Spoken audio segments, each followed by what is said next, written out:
Morning friends, Rangimarie, Marie Popata, I'm an alcoholic. You can call me Rangimarie Popata. I'm going to be sober today, sober through a loving grace, a loving fellowship of Alcoholics Anonymous, who introduced me to a program and a way of life that just keeps giving. Practice of a constant thought of others, the disciplines on to find out, and the journey within to discover who I really am up against who I thought I was when I got here. I saw a non-conference approved rope come up here, so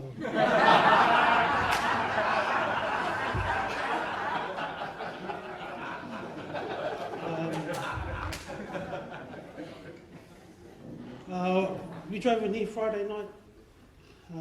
Where I come from, there's this bond. It comes in the word of whanaungatanga. That's the word we use back home. It's this camaraderie. It's family. It's family. That's what it is. And it's like when you go and you meet family you haven't met yet. And you have that connection one way or another. I get to stand here today related to every alcoholic that has suffered and that has also found a solution to the noise. And thank you to the committee. What an amazing job,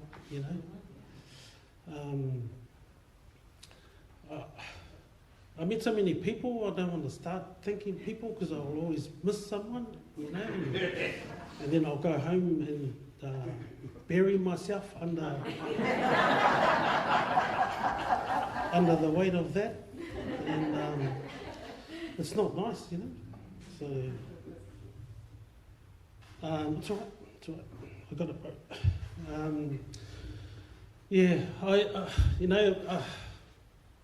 Thanks to the committee. Welcome to those counting days. The reason I get to stand here is, what these old timers taught me with the actions that come with one of which includes watching the door. And I don't know that you're the most important person in this room. I think collectively we are the power. We bring our loving grace. That's been present our whole lives by design, and not even know that. And I think that's the saddest case. I'm kind of not used to this side of things. I have this obsession with AA committees. I love it. I love it. AA's taught me to communicate. I rang my sponsor in April. I said to him, I've got this random text from this random guy asking me to come and speak at this random place. And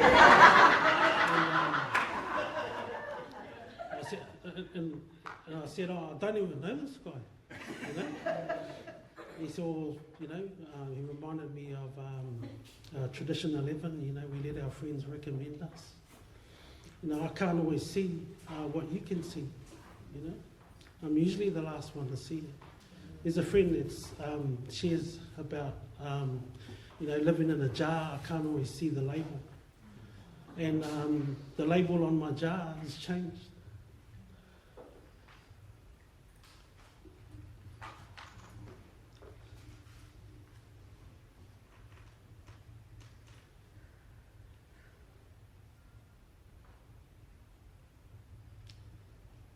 And I'm so grateful for it, I arrived in Alcoholics Anonymous. Two directions I was given. No ID. Get straight to the heart of it. That's what I've got. So, I arrived in AA. My story of recovery is quite messy. But it's taken me a while to see the perfection in that messiness, And if you know me, my addiction to chaos, it fits me perfectly, you know.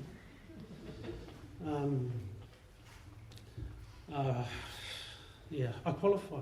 You know, I'm an informed member of Alcoholics Anonymous. I understand what alcoholism is and what it isn't.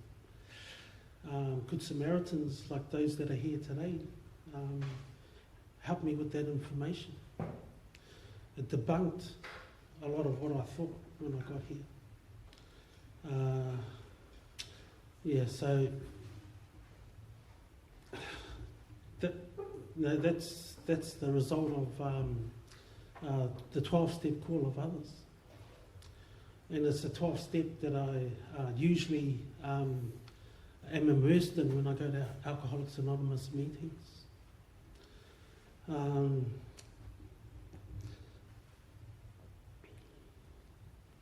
19th of March 2002. You know, I've had a lot of rock bottoms during my drinking. I believe I had a moment of clarity for the first time. Something said to me that you are your biggest problem. I'd never said that to myself. I don't even know where that came from.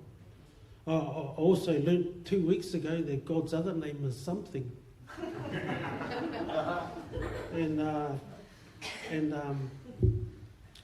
It was in that moment that more than anything I wanted to change. For a long time I couldn't stand the sight of myself in the mirror. I had a head that wouldn't shut up, never said anything nice. And sometimes it was entertainment, but sometimes it just scared the living daylights out of me. And I had no solution to that stuff other than drinking. You know, I registered at my first drink where I could find ease and comfort. And that never left me. And my attempts at living a life the way I was seeing others live their life, I failed miserably. And so 19th of March 2002, I had another fight with my wife, and she had taken her power back 2 years before I got sober, and I didn't like it. And it was another fight. I threatened to leave, and she said, this time she didn't beg me to stay, she said, good, see you later. And I fell to pieces, the great one. And that thought came to me in that moment. I wanted to change. I wanted help. You know, I came in here to save my own ass. At the end of the day, that's me. That's who you're looking at. You know, and I picked up. Used to have these things called phone books. And I opened the book, and there's a AA helpline phone number. I rang that number. Service for me started when that number was in that phone book. I rang the number. A member of Alcoholics Anonymous answered that phone. Said there's a meeting in Caringbah. Starts at 8. Get there early. So it's quite a big complex where our meeting is. Caringbah Unity Group's my home group today. I walked in, and there was one building with lights on. It was a big church. I walked into that church, not knowing where I was going. And I walked in, and there was this huge church choir. And they were all on these stands, and they were singing hymns. And I walked in, I went, is this Alcoholics Anonymous? So I went in and I sat down and listened to a couple of songs, and it was nice, you know. I have all these prejudgments about religion, and but I had nowhere else to go, so I stayed. And one of the singers came up and said, "Are you okay, love?" I said, "Is this Alcoholics Anonymous?" She goes, "Oh, no, yeah, I'll take you. It's around the back."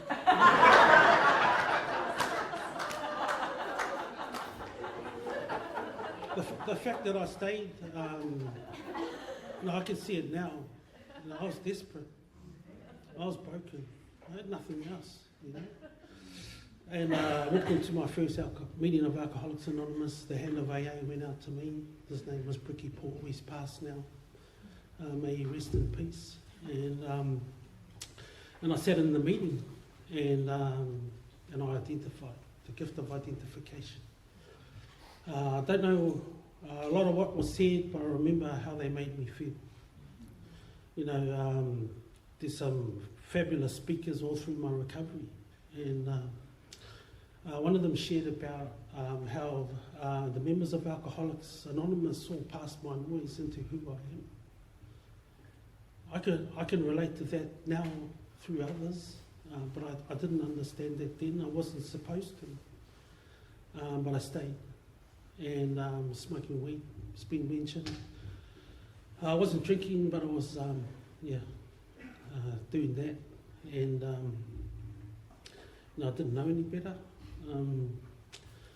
And 28th of March, about a week or so later, a guy was talking about doing that Snoop Dogg behaviour. And I said to him after the meeting, I said, is it okay that I'm smoking weed? I'm not drinking and I'm coming to meetings. Is that okay? And he just laughed. He said, Rangi, you can smoke weed if you want to, but you're not going to get well here. The whole point I came in here was to look for help. I just learned that I was not an evil man trying to get good, but a sick man that needed to get well. And the penny dropped for me. I went home and full of coffee and I couldn't sleep. My wife, thank God, was still letting me hang around. And I remember I couldn't sleep, and I remembered someone in the meeting said that they they hadn't drunk since they dropped to their knees and cried out for help. I rolled out of my bed onto my knees. I had so much fear around praying that someone would see me, you know? And here's my wife lying in bed, looking at me on my knees, and I just screamed. If there's anyone out there who needs some help, that was my prayer.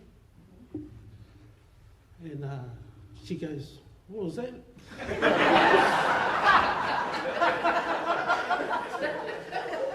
And I said, I don't know.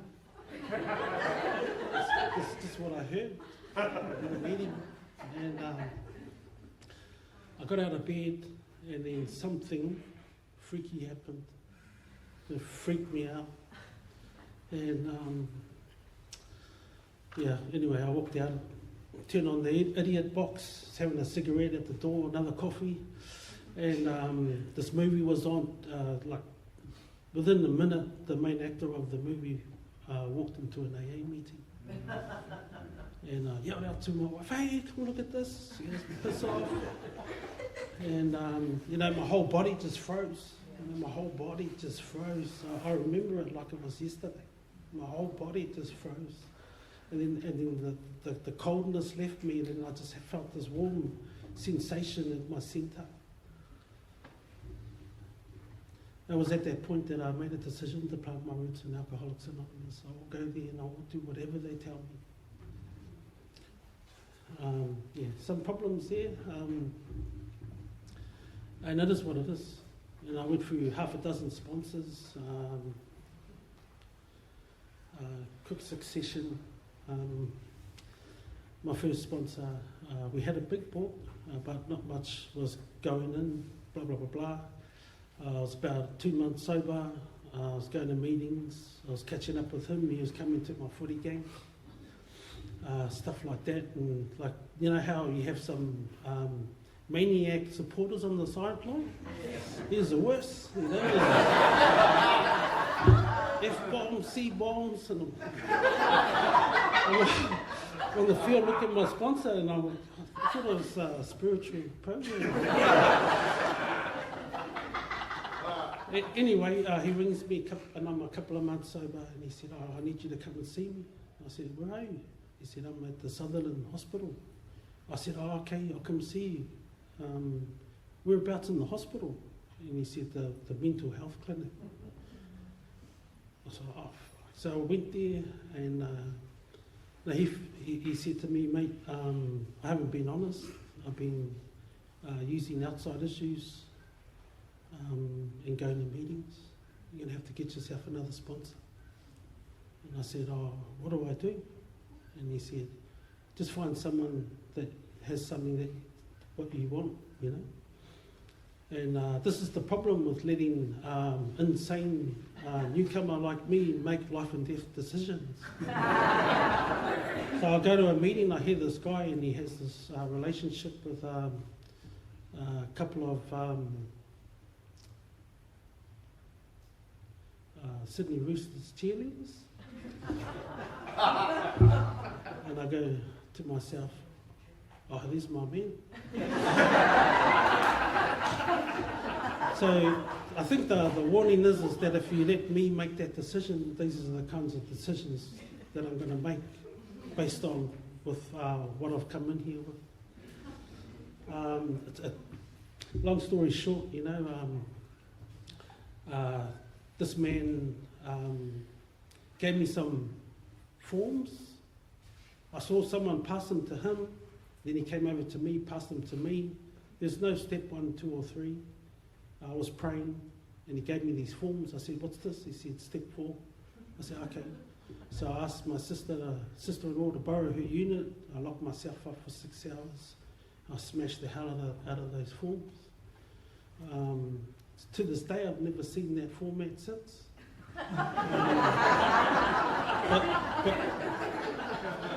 But I wanted what was on offer, you know. I just following direction, you know. And I guess this is leading into good sponsorship. That man loved the hell out of me. He took me to a lot of meetings. He introduced me to a lot of the fellowship. The more places we went, the bigger my fellowship grew. And it's like these places, you know, the fellowship just grows again, just grew again this weekend. And that was him, you know, and that's where he was at. And that's what he had, and it was the best that he had. And I didn't know, so I'm just doing what I'm told, and I'm staying sober. So I write out this thing, and the last question was, what's the worst thing you ever done? I'm like, oh man. So there's this guy in New Zealand, he's the best touch player in New Zealand. His name was Peter Walters, captain of the New Zealand team. He used to go around the competitions and thrash everyone, and he was the man I was going after. And, you know, after, like, we'd always lose, but after a game I went up to him and I said, man, you guys are amazing, blah, blah, blah, blah. And I said, what's it like playing all these not so good teams? He said, we respect every opponent to the point where we smash the hell out of them, you know, and that's how I've got to treat alcoholism. I've got to respect it to the point where I've got to smash the hell out of it, you know, and I'm writing this, I don't know any better, I'm writing this stuff, and then it's done. I go to do my first step 5, and I walked out like God was patting me on the head. That's how I felt. He told me to burn it, so I burnt it, threw it in the bin. Now I've got nothing to pass on, you know. And I said, what do I do now? He goes, just keep going to meetings. I said, oh, what about 6 and 7? He goes, oh, I don't know, I haven't done it.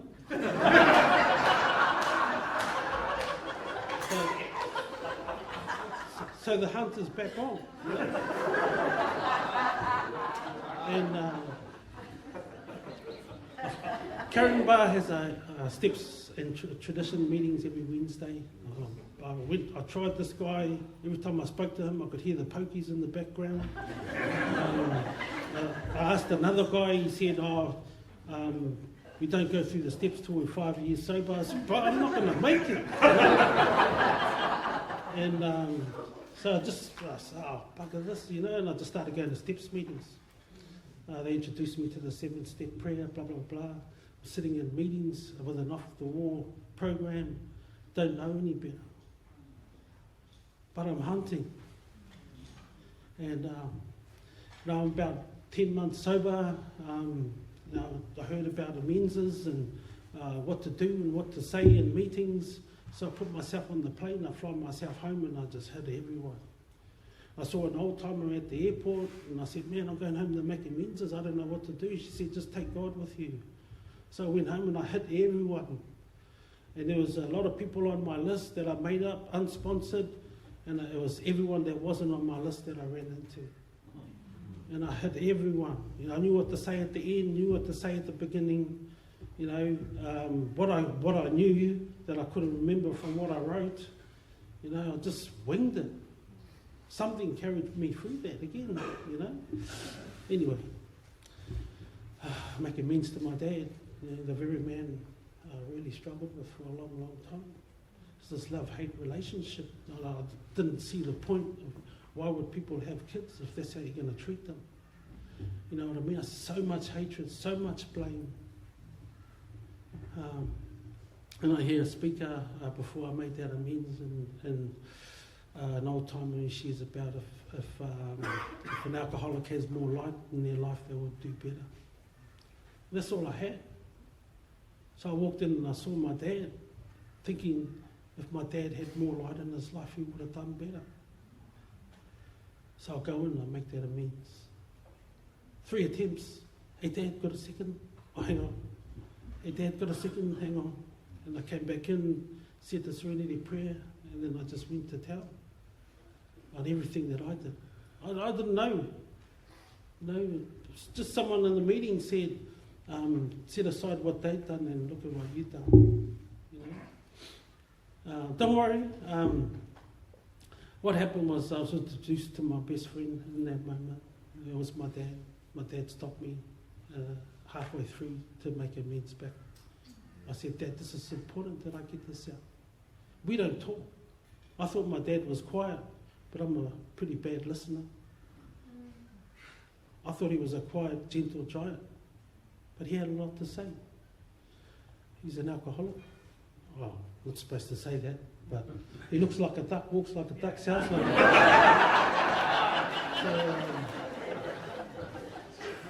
So that's what happened. Hit my brothers, sisters,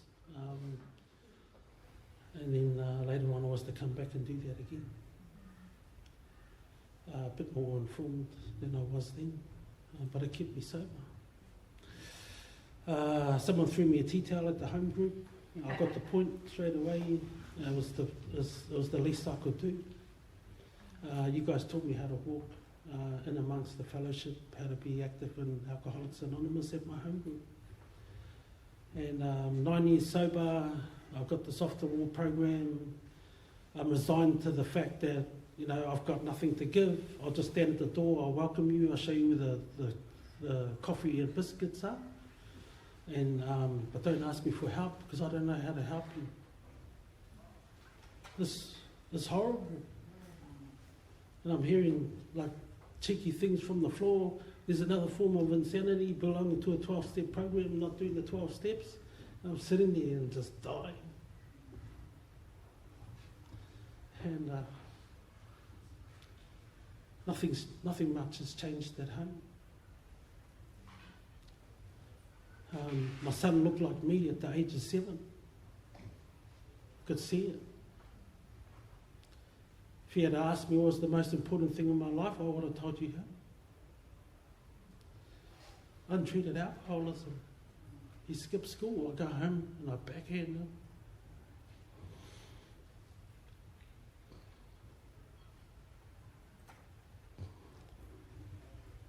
Deep down, I know this is supposed to be what it's supposed to be.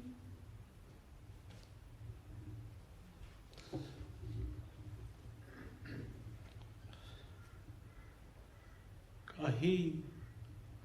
I've been coming to meetings for years and I heard you.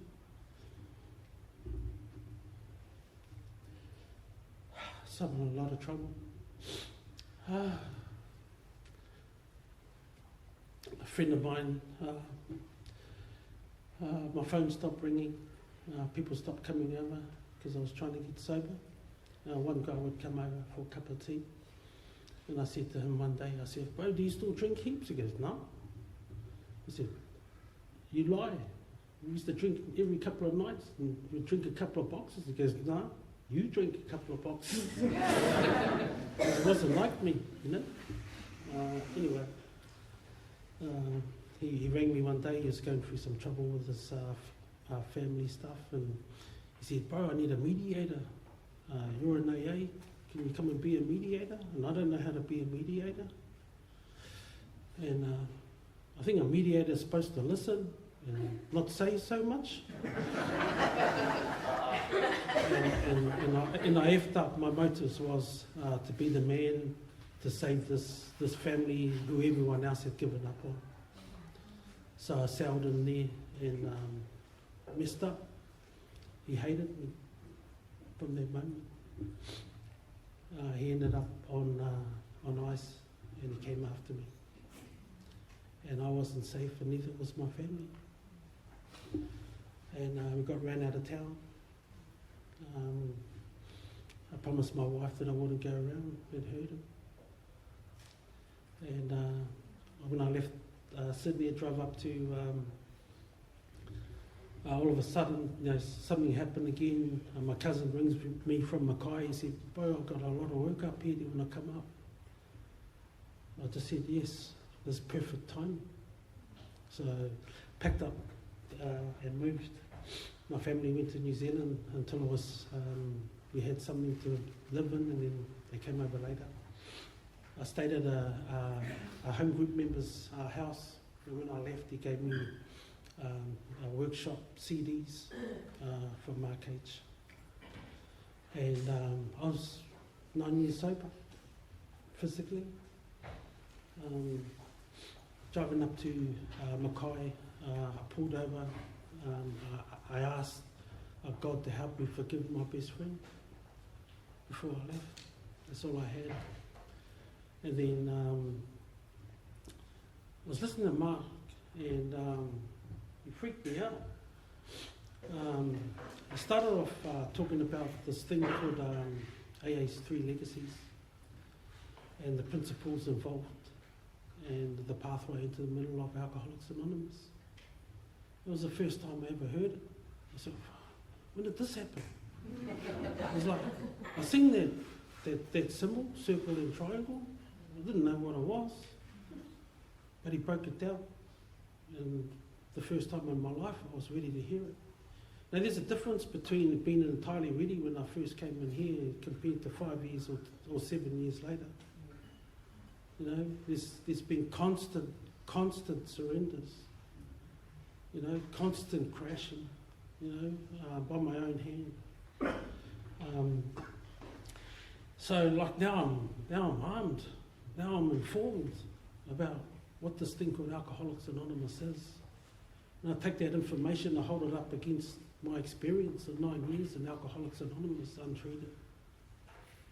I'm like, man, and I'm angry. I'm blaming, and my sponsors should have known better. And it was killing me. I pulled over to the side of he also said, and I probably heard it in meetings before, but it's not what I heard. You know how something is said, but when you hear it, it's different to what was actually said. There's a lot of that stuff going on, right? And then he said, pray for a sponsor who's had a spiritual awakening as a result of working 12 steps out of the book Alcoholics Anonymous. Pray for a sponsor who is sponsored, who is working with others. That's all I heard. So I pulled over on the highway, I got on my knees, I said the prayer. What he also said is that it's important that who you're working with knows what he's talking about. That he's had the experience based on the big book that's connected them to this power greater than themselves. And that is the solution to everything. That's what I heard.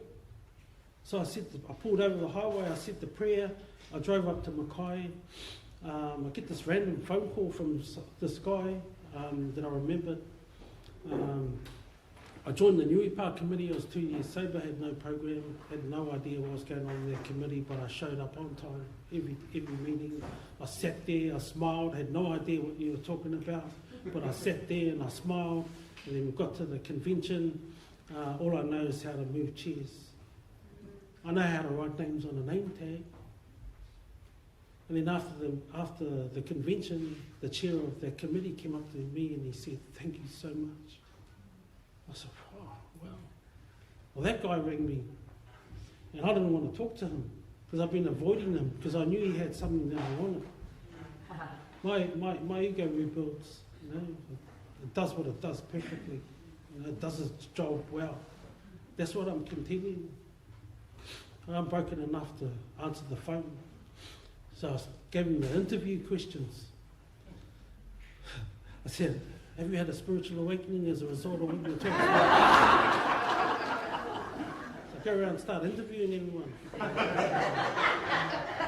I know what to say now. I know what to look for.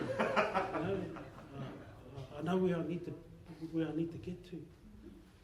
And second question, are you sponsored? Are you working with others? He laughed. I guess, yes, I am. I said, "Oh, please, can you sponsor me?" And he said, "I'll be on it." He's nearly going to palm me off to the bro over there, apparently. But he said, "Yes, I'll be on it." We had our first phone call. He goes, "You all right?" I said, "I'm nervous." He goes, "Why?" I said, "Oh, because you're this." And he goes, "Don't ever put me on a pedestal ever again." He said, "I know." He said, "I know where your solution is, and it's not me." I said, "Oh man, this is gangster." So we start going through the book for the first time, you know, in the spiritual experience in the appendix. Talks about two different kinds of spiritual awakening. There's the white light one, like Bill had, and he's quick to say that, you know, even though we get the impression that we have to have a white light experience as a result of these steps, that fact is erroneous, something like that. But there is what's called spiritual experience of the educational variety. And I'm sitting there and we're going through the chapters and my head's just popping off. I'm like, "Far out, when did this happen?" Like a phenomenon of craving, and I took that information, I held it up against my experience, and it fit perfectly. That's why I can't leave once I start. And then we're going into the mental twist, all that stuff, and he's qualifying me. He's not saying I'm an alcoholic. That's up to me to say. I need the information. So he's describing to me that alcoholism is suffered both whilst drinking and mostly whilst sober. I'm like, "Oh man, when did this happen?" You know? And I'm like, I'm slowly becoming informed about what I'm dealing with, and that I'm in a lot of trouble. I don't come here and do this stuff because I don't want to drink. I come here and do this stuff because I'm going to drink. That's what I've been taught. I'm going off, and it's like, "Man, there's no good news here." There's not. And then what I found is, you know, the only good news about step one is that there's a step two. There's an invitation if you want it. You know, everyday language talking about spirituality. You know, I have these prejudgments. You know, and he's taking me through this stuff. And he's seen if I'm willing to change my mind about my rigid ideas about this thing called God. He's seen if I'm open. And I've got no other choice. I lost the power of choice. I lost it. So we're going through that stuff, and man, this blew me away. Page 55, and he's going to show me where and how to find God. And in the page 55 it says, "We search fearlessly deep within." And I had to sit with that for a minute. And it said, and it's only there that the great reality can be found, or something like that. And I'm like, boom! In my head, like I grew up going to Sunday school. I didn't like, it was just profound, you know, but not much was. And I went to Sunday school, grew up in Sunday school. I remember drawing candles on a piece of paper, standing out the front of church, singing "This Little Light of Mine, I'm going to let it shine." And it wasn't until I got to AA and did this stuff that I realised that we weren't singing about the candle. that there was an untapped inner resource I didn't know was there. But it was. And I can see it now. I can see it all through my drinking.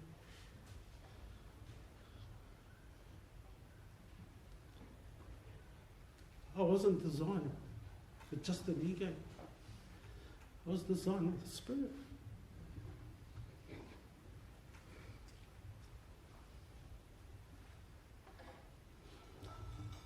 The very thing that I was running away from, that makes me me. Suki Baba. It's been an emotional weekend, actually. You know? My son's here. Thanks, Tina, for the preamble.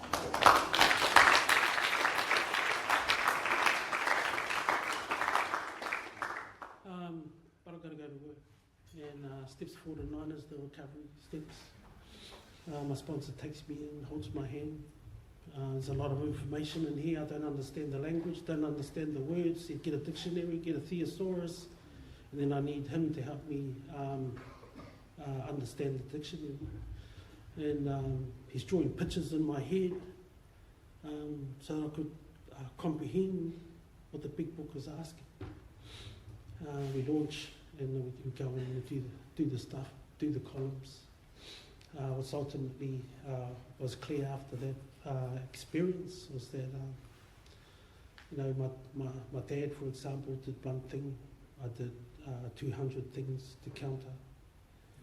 And a lot of the things I did in that counter was far worse than what he had done to me in his best attempts to be in far. And this is rocking me. They like ourselves. Oh man, how come I can afford that? I'm suffering from a spiritual malady, but I can't afford that for my dad.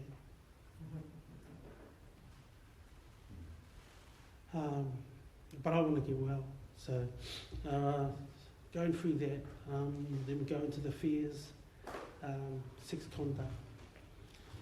There's a lot of scary stuff in there, but I need not be afraid. I come out of step 4 armed with some pretty powerful tools. I come out with an inventory process and a prayer and an action to follow that prayer. And you know, the resentment one has got this defect, this self-defeating. Please save me from being angry, though all not mine be done. And the action straight off after is to avoid retaliation or argument. That's the hard part, you know. So, but it's cool because it works. I've seen it work in my life. I've made a lot of mistakes, you know. I'm human as well, and I have a solution to fear. Time's going fast. Have a solution to fear. Done meditation on what to do in sex conduct. What was clear in and around the, you know, what should I have done instead? You know, it proves that God was always there. I always knew the right thing to do when I was doing the wrong thing. But the noisiest always won. I don't have tools to shut down the noise and hear God, you know. And it is what it is, you know. I did the best that I could while I was out there, and it was inevitable that I was going to end up dead. But I'm grateful that I landed here. We did a 7-step prayer, you know, and I went out and made those amends again to the ones that still had power. Financial amends, blah, blah, blah. But like I said, all through that whole process, my spirit was being revealed slowly but surely. Now here in meetings, you know, you ask Michelangelo or whoever did the statue of David, how did you create the statue of David? He said, I just cut away what wasn't David.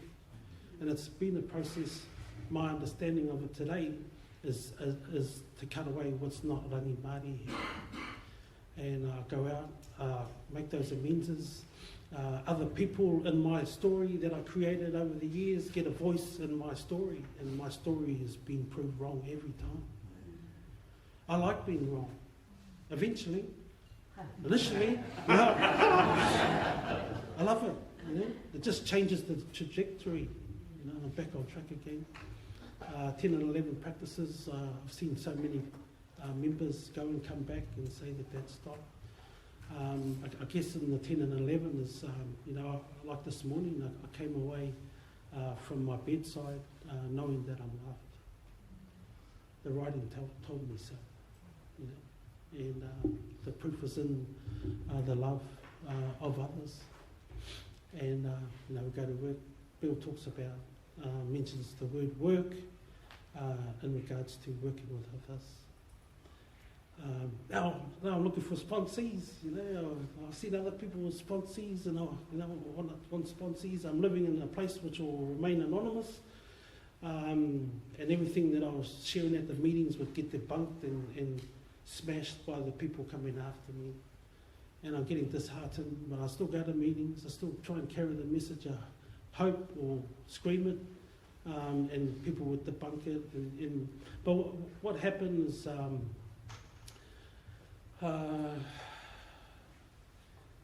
The message that has depth and weight will always talk to the heart of the suffering, every time. And regardless of what they said about what I was sharing, the newcomers came. It wasn't by my design, it was just being dutiful. I've been tasked. I had a message to pass on. I had a debt to pay, you know. So you know, that's what's happening.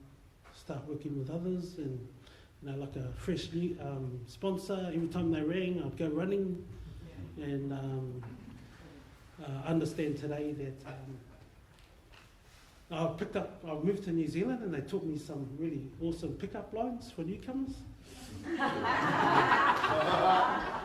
One of them was get in the car.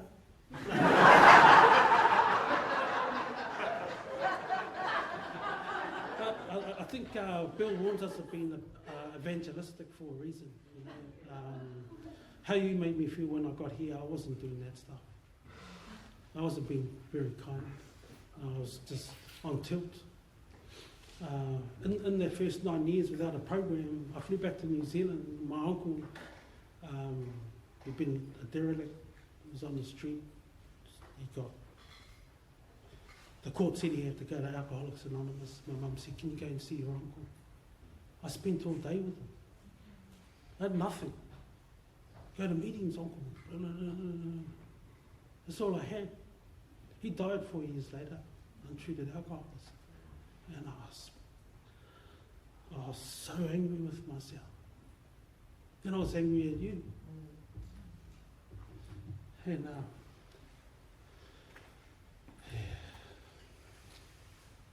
a lot of stuff, man, far out. I didn't know this was going to happen when I got here.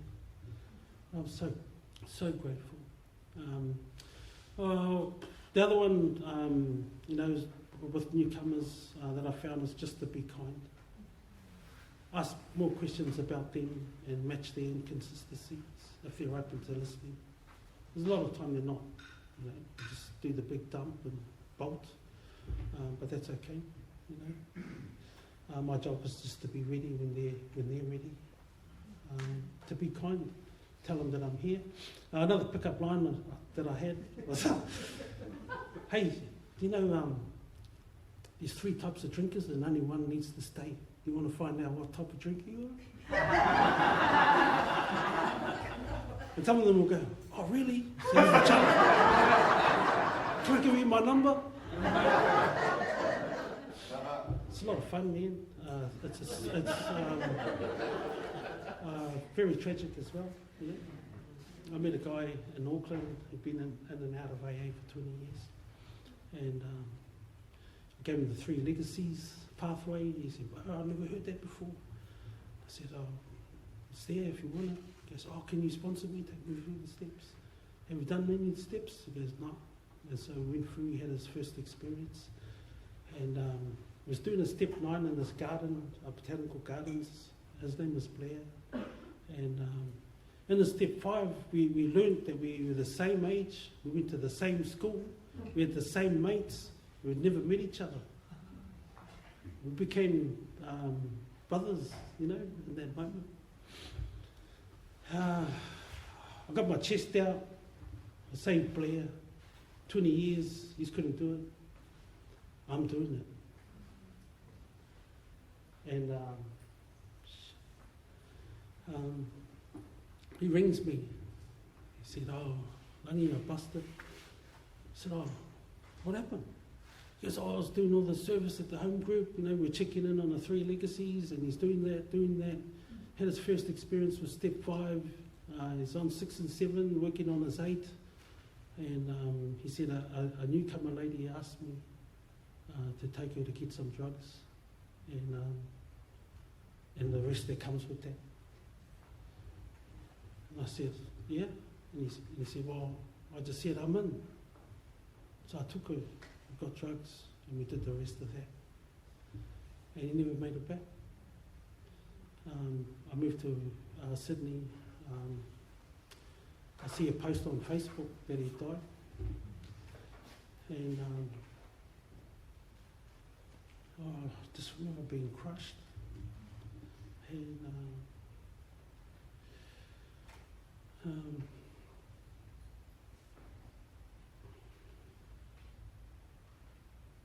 we had a song after step 5. The song came on, we both loved it. We were sitting there singing, and he was shot in the chest by his dad. And his dad once had 8 years in Alcoholics Anonymous, once upon a time. I love that man, love it. But he's there, just a lot of, we take this stuff seriously because it's life and death. I've got to respect the hell out of my alcoholism and do what you taught me to do.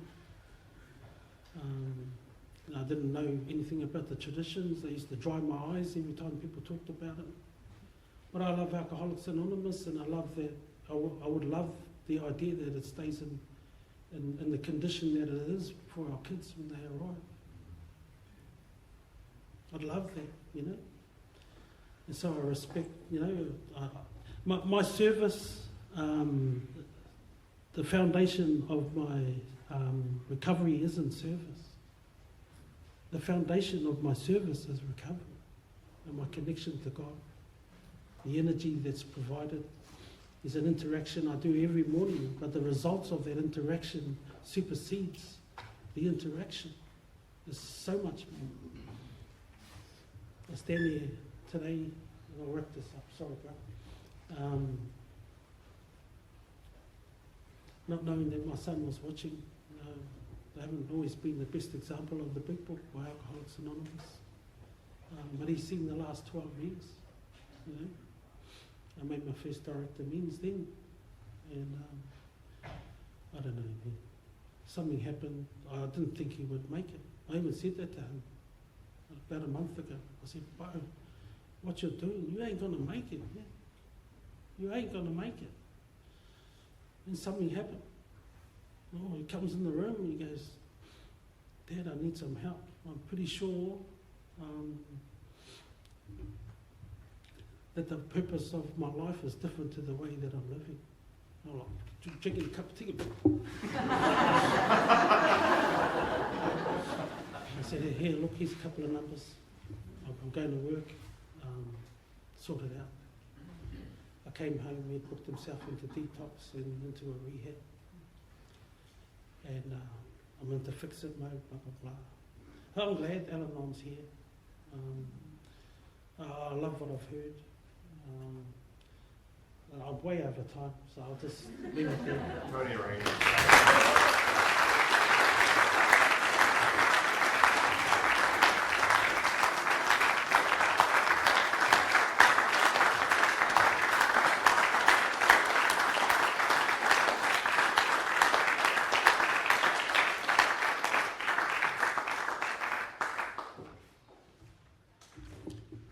All I want to do is take that timer away.